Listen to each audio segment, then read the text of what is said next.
So my name is Philippe Casgrain. I'm the principal developer at Lightspeed. And I work at Lightspeed with Yves Menat, also in the room and also giving a session this afternoon. And between us, we're responsible for the client application of Lightspeed Onsite, which is an on-premises point-of-sale solution built in part with Xojo. So at the last XDC, how many people here were at the last XDC? Okay. I gave a talk where I started a sample program called Taskmaster, which is nothing more than the to-do sample app that you can get with Xojo today. I integrated Xojo unit into it, and I wrote a couple of tests. I also integrated those into a CI system, so continuous integration system. This talk picks up where the other left off, with a small application that already has unit tests, Taskmaster, but which we want to improve. I'm assuming that you've set up or are willing to set up a testing harness for your application. I will focus how to help you make your application testable by writing better tests. And how and when you run them is really up to you. You could just do them on an ad hoc basis. You don't need a full CI system. It's nice to have the full thing, but all of this is available in my previous talk, either as a video, but even on the website. You'll have the links at the end as well if you want to copy them down. All the material that I'm presenting today will also be on GitHub, including the talk itself. So you can refer to last year, you can look at this year, and see all the code. All right. So when we talk about unit testing, we're really talking about two things: the function and the test that you're writing for it. So the ideal function, it takes some parameters, it produces a result. It has no side effects. It has no external dependencies. This is a core concept of something called functional programming.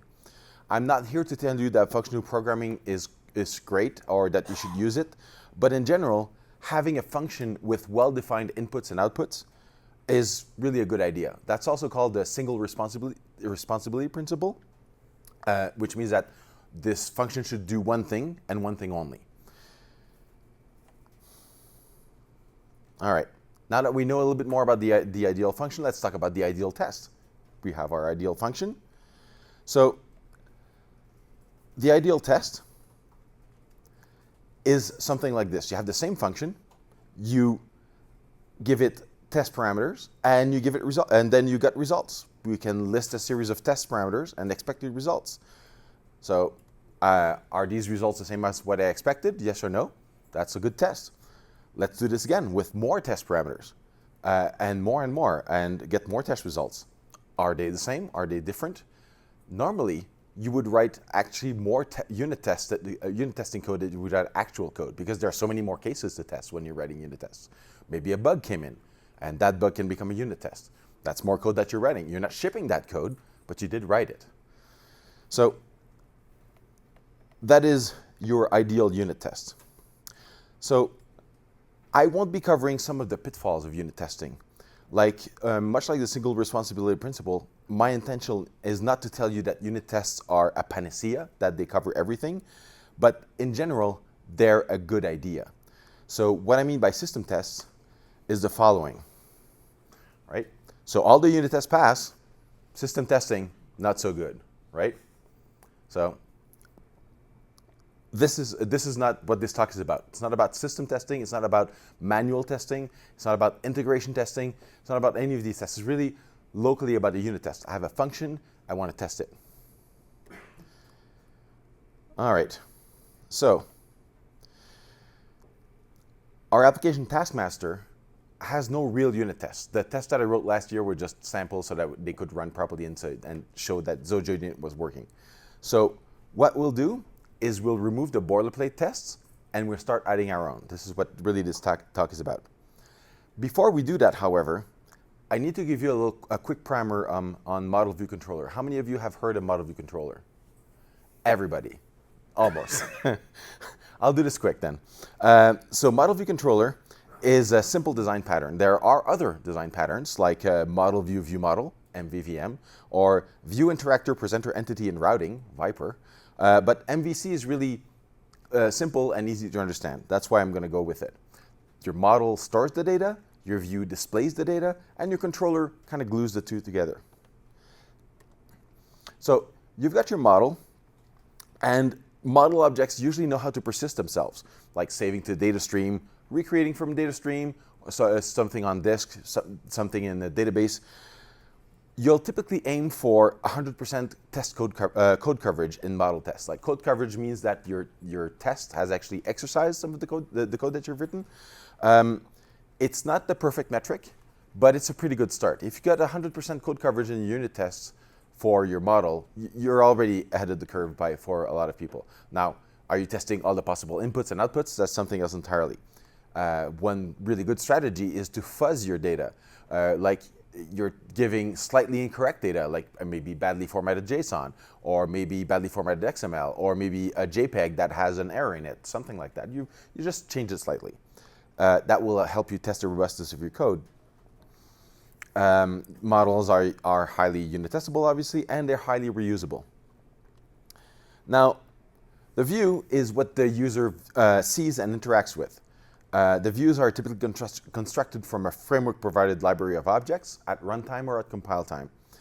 Since these objects are provided by the framework, whether it's a Xojo framework or your system framework, there is typically a lot less value in unit testing them. They've been tested other ways, and you're just using the objects as they are. Also, it's usually pretty onerous to create views just for the purpose of unit testing. In Xojo in particular, if you want to test a control, you need to host it into a window, and that causes its own sets of problems when you're doing unit tests.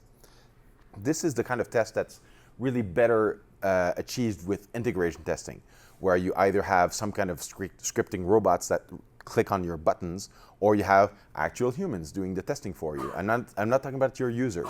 I'm talking about testers. All right. The controller, it takes messages from the view and routes them to the model. It also takes messages from the model and routes them to the view. You can usually test this routing by using something called mock objects, and I'll return to this. But it basically means if I set this property, this method gets called, right? This is what happens in my controller. The big advantage of mock objects is that they tend to help you remove side effects. A view will have the side effect of display and interaction with the user, so that's why we test them less. A model typically has no side effects, or very little. If it has anything like a networking layer, that could be a separate object that you can, close off properly. A controller, by its very nature, knows about the view and the model, so it'll have a bunch of side effects. With mock objects, which we'll talk about later, we'll help remove them. All right, so now let's skip to the scary part, which is the live demo. Which is why I have an iPad with my slides and a computer with my slides as well, because here I'm going to switch to Xojo. All right, so this is Taskmaster. As it was at the end of 2016, you can get this off of GitHub, but it's basically the to-do application. And here's what it looks like. So if you run it, all it does really is it shows up this to-do window and the unit test window, and we can interact with the to-do window.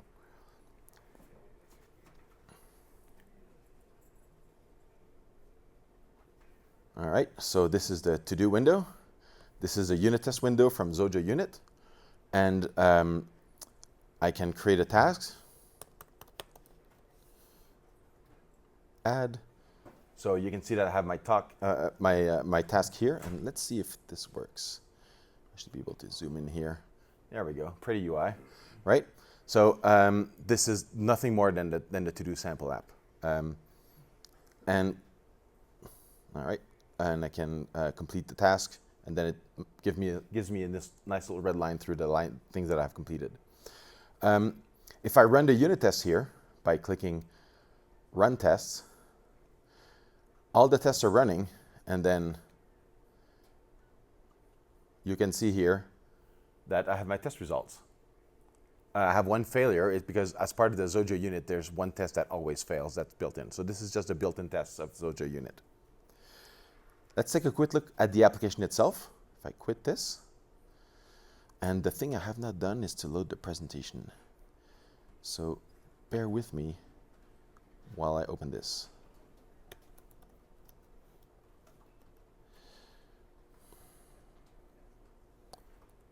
is it? It's my Finder.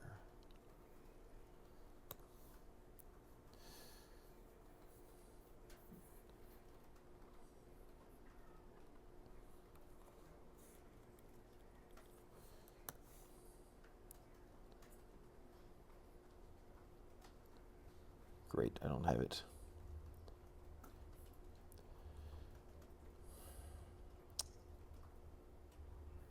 Well, that's the bit I was missing when I was preparing. All right, well, I'm going to use the zoom function a little bit more. All right, so pretty simple application. It's got a window that's got controls like an add, a complete, a delete, and a list box. And let's take a look at, for example, add. So my add button is that button down here. And if I look at its action, you can see that it asks the list box to add an empty row that contains the text the input field's text. And the same thing is if I look at my complete button, the action is quite simply, if I've selected something in my list box, then check that list box column. And same with delete.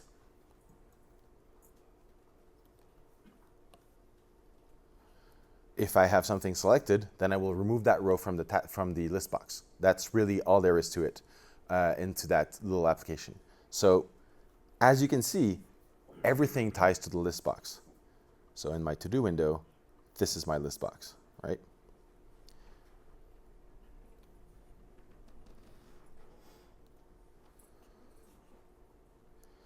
So my list box is in the middle, and it does everything. It really does all the things that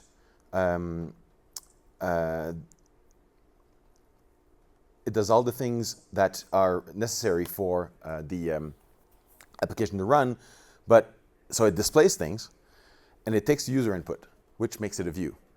It stores data, because we add row and delete row in it, which makes it a model. And it uses the data to affect the view, like clicking a checkbox or displaying a red line, which makes it a controller. So all of this means that it's really not easily testable. So just as a little diagram, this is my list box right now. It's a model, it's a controller, and it's a view. What I want to do is I want to do something like this. I want to make my list box just a view and create a controller and a model and have the proper separation of concerns between all of these objects.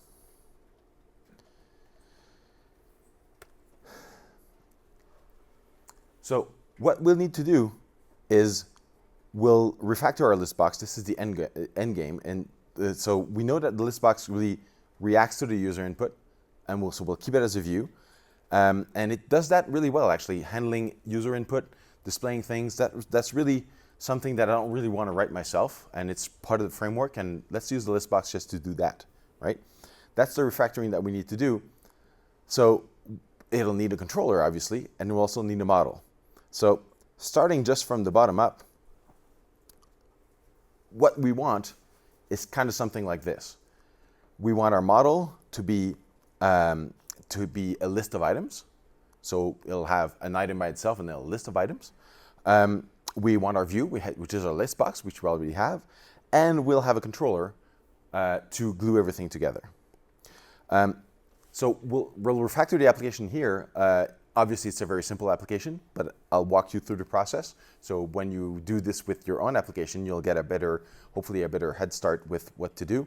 If you want to learn more about how to refactor your application and how to make it more easily testable as a result, my colleague Yves will give a talk to help you use the compiler in Xojo to refactor your application. So stick around for that talk if you're interested into more refactoring. Here I'm going to do a little bit of refactoring, but it's going to be live, so hopefully it works. Okay, so the first thing we need to do is we need to create this little task item object. As you saw, a task is nothing but a string and a bool saying whether it's been finished or not. That's really the extent of our model. As a bonus, I'll make it so that this task item knows how to read and write itself to a JSON string, so we can serialize them and save them and restore them. That way, it'll make for a slightly better unit test too for my model. So that's the first thing we have to do. We have to create our task item. So lucky for me, I have the task item here, and this force push trackpad is not helping me. So close. Minimize this. All right. All right. So let's take a look. I have this, and zoom in. That's a screen grab. It's not what I want. There we go. All right. So you see this item, this object is really, it only has two things. It has a bool for completed and a string for a title. I also added the string representation. I'll show you that in a moment.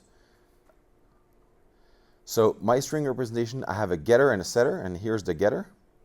So that if I ask for this model's string representation, what I do is I just create a dictionary. I set the value of the string completed to my Boolean of completed, and I set the value of title to the string value of title. I can convert my dictionary into a JSON item and get a string out of it, right? That will just generate, it's a very simple way of generating JSON from a dictionary using the framework. Now, probably in your app, that's not what you're going to do. You're going to talk to a database. You're going to write your own file format on disk, something like that. This is just a simple way for me to get a string out of these two properties that I can then write a unit test for. Now, this task item object is a pure object. So you can see here, it has no superclass, so it's just a base class. It's a pure standalone object. So as close as I want to be to, as close as I can be to the ideal function and things like that. So that's the first thing. Now, I've written the object. Obviously, this runs because I created the object anew, and it's not hooked up to anything. It'll just launch and won't do anything. So the first thing I want to do is I want to write some tests for it. Before I write some tests for it, I'm going to delete the current tests. To do that, I'm going to go into Xojo unit and look at all the tests that are already there. So at the bottom here, in my project, there are some built-in tests from Xojo unit, and I'm just going to remove those. So if I just delete this,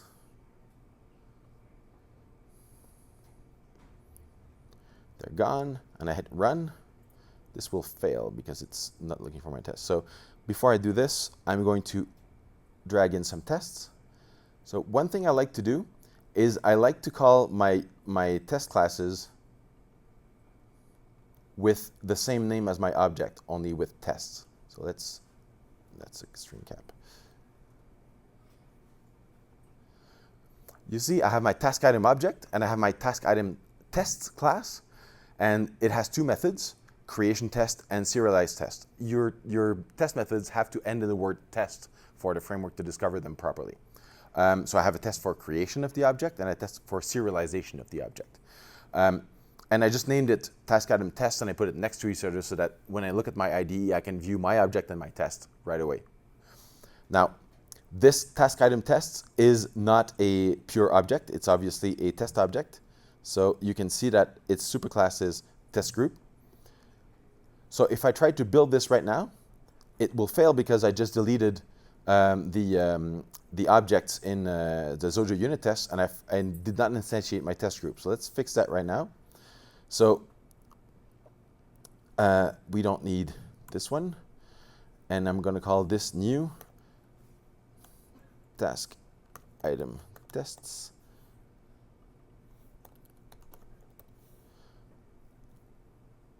And now this should run. And it does. All right. So let's take a quick look at the tests themselves. Creation test is a test that I typically do when I create a class. It's pretty simple. It just creates first of all, it validates that I can create a new task item, and then that I can set a title to it, and then that I can see that that title that I just set is the same as the value that I put in, right? Pretty simple test. Now I have a serialized test here. Let's take a look. So same thing, I create a task item, I set its title, I set the completed to true, and then I have an expected value of, this is just a JSON string that's formatted here, that's why the double quotes. And I check that my task item's string representation is the same as the expected string. Typically, you want to put your expectations within the same test. Sometimes you'll load them from disk, like if it's a XML file, for instance, you might not want to put it in line here. You could just load it as a string and then compare it. That way, it's a little bit easier for the person who's reviewing your code. They don't have to look at XML with a bunch of quotes in it, so that's formatted to stick into the IDE. Now, eagle eye readers will have seen that this will fail. Let's show that right now. Let's run and run all the tests. Here, run all the tests. Oh my God, creation passed, but serialized failed. If you click on serialized failed, you have some detailed information here. So it expected to be completed true, title prepare talk, but it was completed false and title prepare talk. That is because in my code here,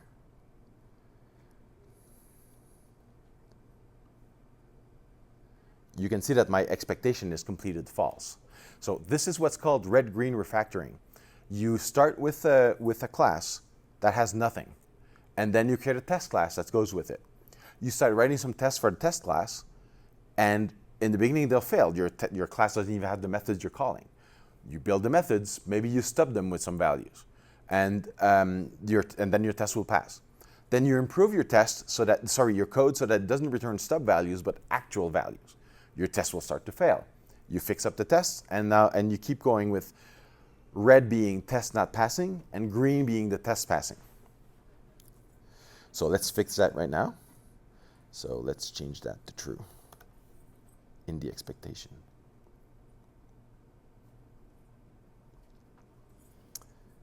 And run all the tests, and we're all good. Everything runs. So we're happy, 100%, test passing, we're good to go. So this is our task item. And I've created my first class and my first unit test class, and everything is well. All right, task item. Now, a task item by itself is not super useful. I want to have a list of task items. So the first thing I do is I'll create this task list. It's just going to be a collection of task items, and it will know itself how to add, complete, and delete some tasks. So this is still a model object, so we'll be able to write the object itself and the tests themselves and keep going. Still not hooked up to anything, just creating my pure model here. No, this is not what I wanted to do. I wanted to use this key. There we go. All right, so task list. I do have a task list here.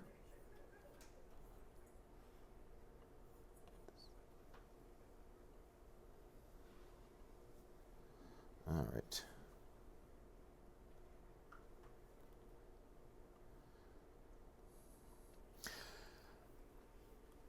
So again, this task list has a property, which is just a list of tasks. And it has a few methods, like I can add a task, I can complete a task, I can delete a task, or I can uncomplete a task, which is when you click it and it's already clicked. It's selected and it's already selected. This task list here has no superclass, it's a pure model object. This little property here, let's make this slightly wider. The grabber, there we go. So this task list property here is just an array of tasks or an array of task items. I'm using array as the, even though it's just a collection class, it's pretty easy to, you don't need to test array. This is for illustration purposes, so you can see the separation between what is a task list and a task item. Essentially, I'll be testing how an array works in this unit test, but again, this is for illustration purposes. So the first method, add task. So add task, all it does is it looks at your array of tasks and it will append the task that you're passing in. The thing I haven't done here, let's make this actually a little bit narrower so I can grab everything. There we go.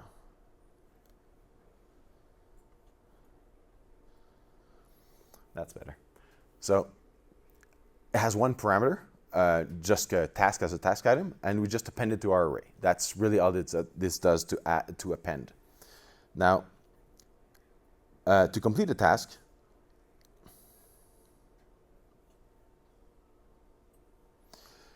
so I look first of all if the task index that I'm passing in is within the task's bounds, and if it does not, well, I'm just going to return right away. But otherwise, I'm going to look at the task item that's at my index and set its value to completed. So pretty simple method to complete a task. Obviously, incomplete task is the opposite. It just sets task completed to false instead of true. And finally, delete task, as you will have guessed, it's pretty simple. You pass it a task index as an integer. We do this little check at the beginning to check that we're not going to be out of bounds. And we just remove that little thing from our array. So that is my task list. Let's write some unit tests for that test.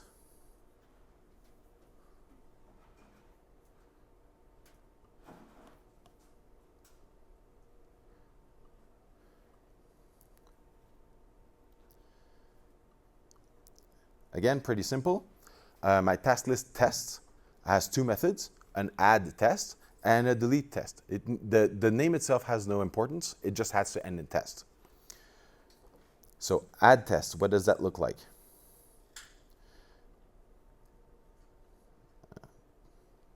Can't even cut properly. There we go. Add test. So pretty simple. I create a new task list.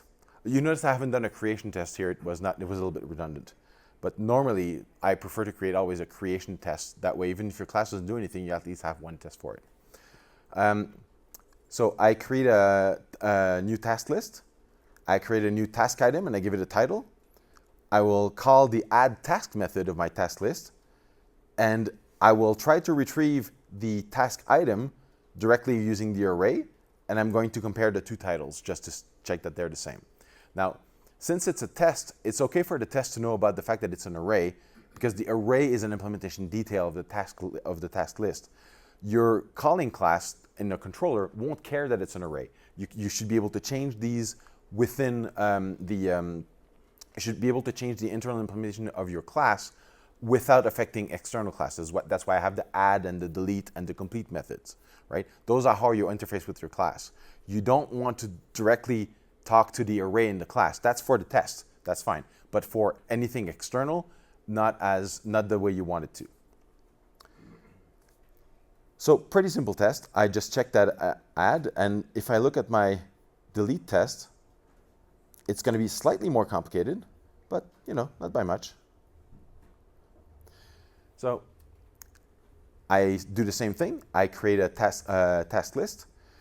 I create one task item, and I call it, and I give it a title. I create another task item, and I give it another title. And I create a third task item, and then give it another title. I add these three tasks.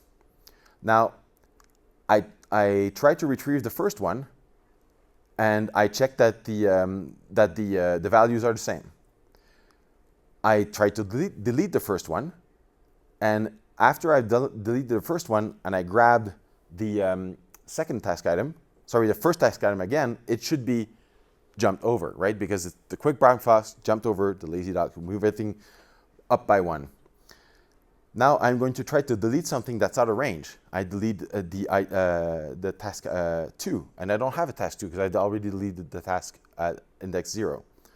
So in that case, the title should be exactly the same. Nothing should have moved. So that tests a boundary condition in this particular test. So let's run these tests, see what happens. Will everything be green in my red-green refactoring? Well, first of all, I don't even have my tests here, so let's fix that right away. To add my tests, I need to go here. So every time you create a new task group, you need to add it. So this is the task item list. So, sorry, the task list test.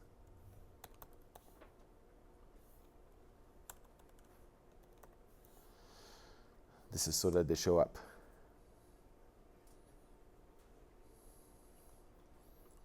There we go. Task item and task list. I'm going to run the tests.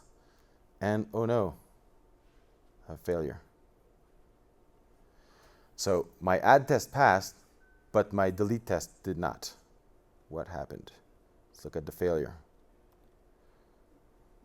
Here's the failure. Oh, there was a typo. So in my expected, I put an extra X. Let's fix that. Let's fix that right away so that I get everything green.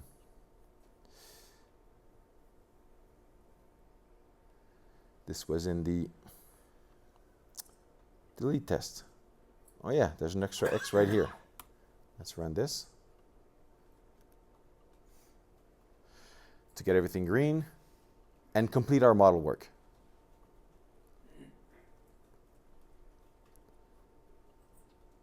Run all tests, everything good. All right, so I've got my 4 tests, everything runs 100%. We're all good. All right, we're done with the task list. Now comes the meaty part, the task controller. As you remember, the controller mediates what happens between the model and the view. So the controller, it'll have a list box, so it'll know about a list box. It will have a task list because it knows about the list of items.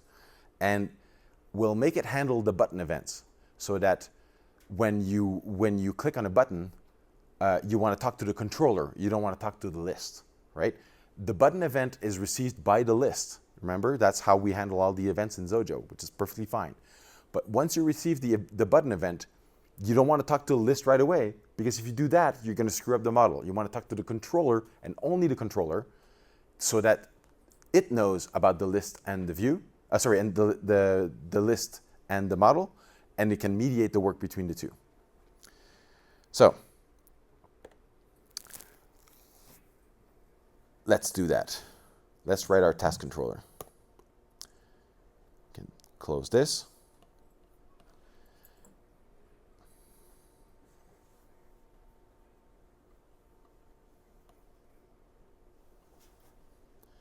Here's our task controller. Let's take a quick look.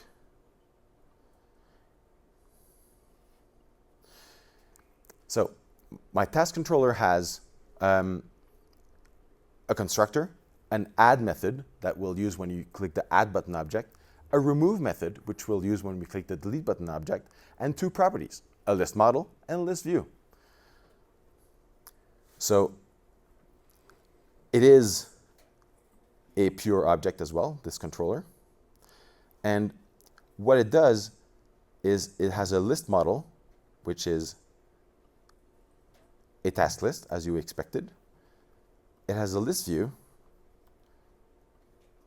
which is a list box, right? So that's a Xojo type for the list box. And it has this constructor here, which creates a view which has 1 parameter passed in, the view as a list box, and it will create a new task list because that's the model object, which is we can just create it, and the view will just use the view that's passed in. That way, when we call the constructor for the controller, and we're already building up the window, and we're building the list box, we can tell the whole window, hey, here's your controller, you can use it. Let's take a quick look at the add method, and the remove method is going to be very similar. So the add method takes a title as string, and if you have a list view, then it will add a row with this title, and it will create a new task item, set its title, and tell the model, hey, you should really add this task. That's really what the controller does. It talks to the view, it talks to the model with the right data. Remove is going to be very similar. So if I have a view, I call remove row on that row, and I call my model to delete the task. perfectly fine controller.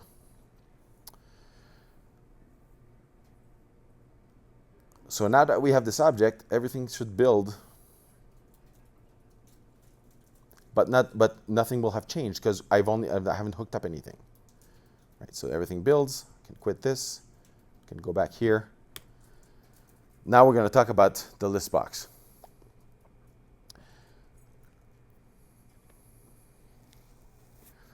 So the thing that we need to do for the list box is we need to change its code so that it no longer calls into itself and it calls into the controller. So we need to create a controller. So let's do that. I have this here.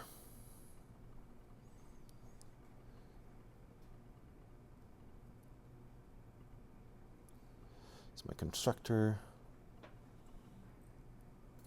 There we go. Now we go back to our to-do window. Way down here. All right. Let's make this a little bit wider. Now, our to-do window will need to do everything to create this controller properly. So the first thing we're going to do is to this to-do window, we'll add a new property called controller. And we're going to be a task controller. Right, that's our property for the controller, and we'll also need to add a constructor. That would be a method. It's a constructor. So sure, we want to call super.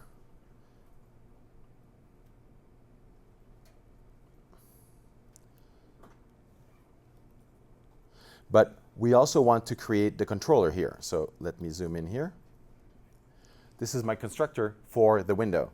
So we call, of course, the overridden superclass constructor, but we also have this property that's the controller, and we created a new, and we pass in the task list box as a parameter. Final thing we need to do is the add button action. Instead of calling the task list box, let's just tell a controller to add whatever text was in the task field. So we're not talking, notice that there's nothing about the list box here. Even though the action is part of the list box, we're calling to the controller. Let's look at the complete. So this is remove, right? So we can do remove. Remove is the delete button. So the original code here checks that you have something selected, right? Well, here in this case, all I need to do is really this. I need to tell my controller to remove. There's no extra logic. I don't need to check if there's something selected or not. This is all handled by the controller. Remember that code that I put in the beginning to check if I have something selected. Sorry, if my index is out of bounds. So I'm just going to call remove. All right. So let's run this, see if everything still works. All right. I have my, I can add it, it works. I can check it. Actually, this one, no, there we go, the red line. And I can select it and hit delete, and it's gone. So this is all going through my controller. So everything's fine. Now the thing you have noticed is I haven't actually written any tests for this controller. So let's do that. Let's wrap up this this presentation by talking to you a little bit more about mock objects. So with an interface, how many of you know about an interface?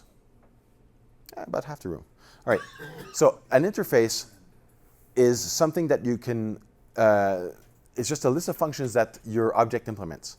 So you can make very powerful mock objects that implement the same interface as your main object, but they return specific data or nothing or something, or they don't do anything, or even they have expectations like, am I being called, something like that.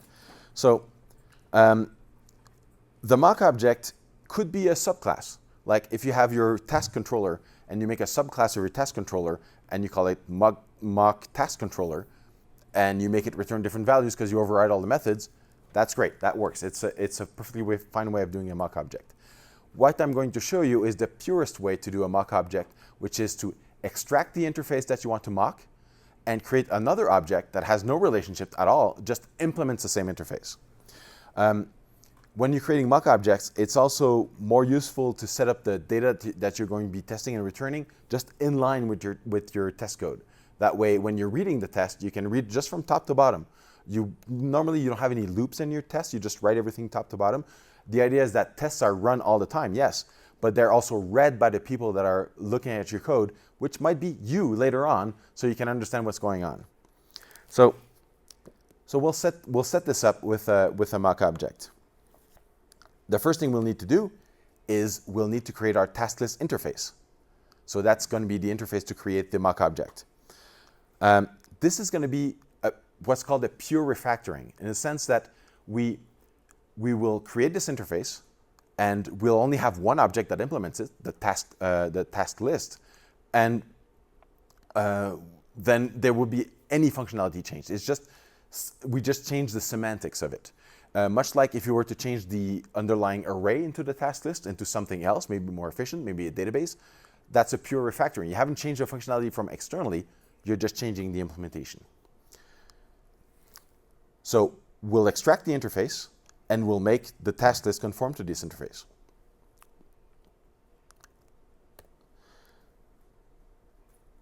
So I have my task list here. And Xojo has, if you right click, there's this handy thing here at the bottom called extract interface. So what this does, it will right away give me a dialog, then I want all of this. Call it task list interface. And it's created here at the top. And it has the 4 methods that I just created, right? This tells any object that implements this interface must have these 4 methods. Essentially, that's all there is to it. Now, obviously, the task list that I just created, if you look at the interfaces button here, you will see that it does implement the task list interface. I just extracted it, so Xojo checked it for me. It says, all right, this object really implements the task list interface, you're good. So this is all automatic, but just by extracting the interface. The last thing I want to do, just to prove to you that it's a pure refactoring, I have made no changes, is I will go into my task controller and go into my list model here. So remember that list model? It was a task list, right? Because it's that object that I'm creating. Well, the type that I'm going to put here is going to be a task list interface. So I'm telling Xojo, hey, this object that I'm creating here, that this little property that you have, it's any object that implements the task list interface. Now, right now we only have one, so that's trivial, right? But this is how we'll create the mock. So everything should still run with no changes. It builds, everything's fine. I mean, if I hadn't built, then I would know, but right now I can add stuff, and it just keeps on working, right? The compiler helps you if you make these typos and mistakes, it'll just break at compile time. All right, so now we have this task list interface. What we need to do to finish this is to create a TaskListMock, right? So it's going to be just a new class, a pure class, much like the task list, that's going to implement this interface. I'm going to make it return some canned data, and so that it can do the things properly, and it can tell me that it's been called or not. We're going to set it up with some expectations and verifications, and we'll of course use it in our task list controller unit test that you haven't seen yet because I haven't written it. So let's do this. Just going to drag this little class here. Mock task list. Now, this mock task list, as you can see, has no superclass. It's just a pure object. However, what interfaces does it have? If I click on the interfaces button, you'll see that I've already checked the task list interface section. So this is a pure object that just implements the same interface. So of course, it has the same 4 methods, right? Right here, add, complete, delete, and uncomplete. It has one more property that I'm going to use for testing. You could do anything you want. This is just going to be a convenient way. So this is just a little integer, add count, that I'm going to use for testing. Let's take a look at add task. Now, add task, just all it does, instead of adding to an array or something, which is what the main class does, I just set my little internal counter to +1, so I can see that I've added something, right? And completed doesn't do anything, uncomplete doesn't do anything, and delete doesn't do anything right now. So it just, I mean, these functions exist because we implement the interface, they just do nothing. If I call them on this mock object, they won't do anything. Add task, however, will do something. Now, how is that useful? How do I want to use this? Well, this little class by itself doesn't do nothing. But if I start using it inside of my task controller, if I can drag this in with this force touch trackpad, there we go.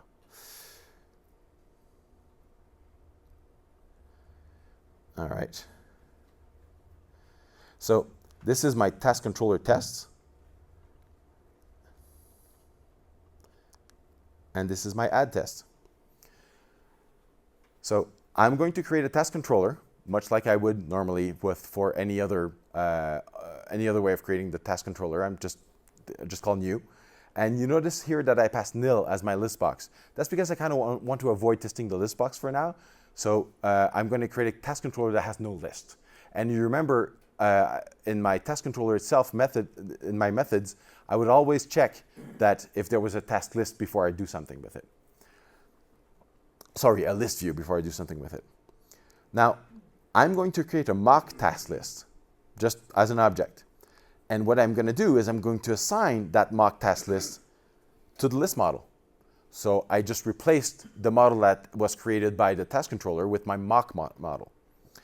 I'm going to check that my mock model's add count is 0, because that's how I initialize it. Everything is initialized to 0 in the beginning. What if I call my test controller add method with hello world?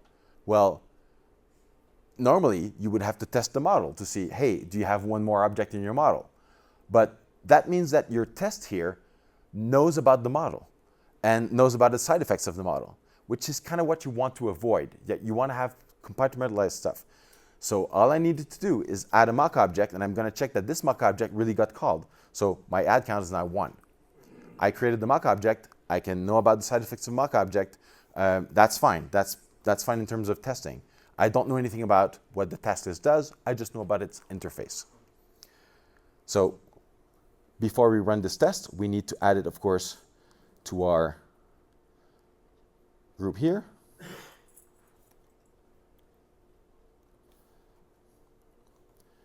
Task controller.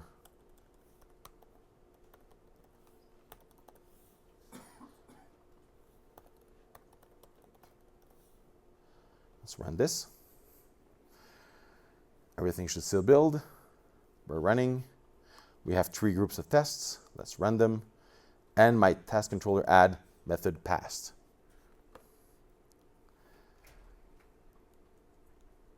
And with that, just keep running all the tests. And that's it.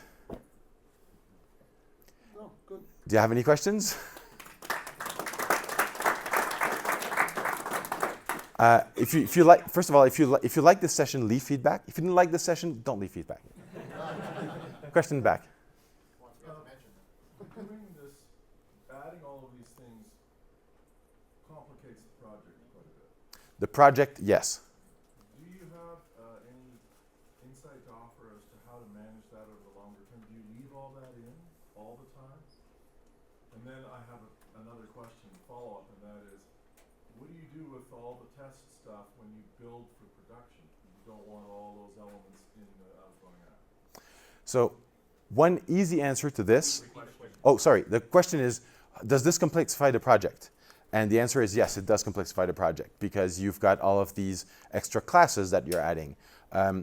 One thing that I would do then is start grouping things into folders. And then I personally like to have my tests next to my class so that they're easy to find when I'm looking for the test and I'm modifying my class.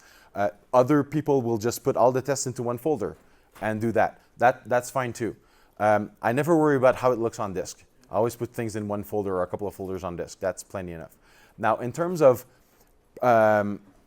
integrating this, the other part of the question was, what do you do when you ship your app? Do you ship all this code? Because it's obviously going to be a lot more code. And the answer is you don't want to. And the easiest way to do this is to only run your tests in debug. That way, since when you're in release, you can comment them out, not comment them out, but they won't be part of the project, so they don't ship. That obviously means that you're not testing production. One way to alleviate that is to move things into probably another module or something that has its own unit test, so that when you're testing all of this by itself, you can test debug and release. But when you're integrating that module into your main app, for instance, you only integrate the portion that doesn't have the test, just the code itself. That would be another way. The cheat out that I have is just run versus build, right? So and not compile them for build. Other questions? All right, thank you very much.